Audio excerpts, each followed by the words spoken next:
You ask Tiger to solve. This deals with linear equations with one unknown. The final result is m equals 8/7. Let's solve it step by step. Simplify the expression.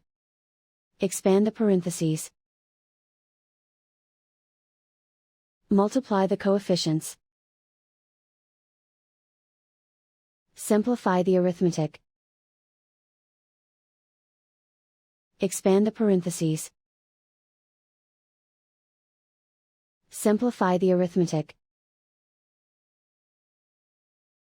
Group all constants on the right side of the equation.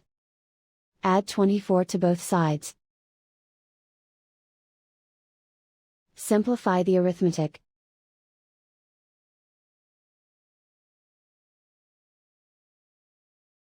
Isolate the m. Divide both sides by 21. Simplify the fraction. Find the greatest common factor of the numerator and denominator. Factor out and cancel the greatest common factor. And so the final result is m equals 8/7.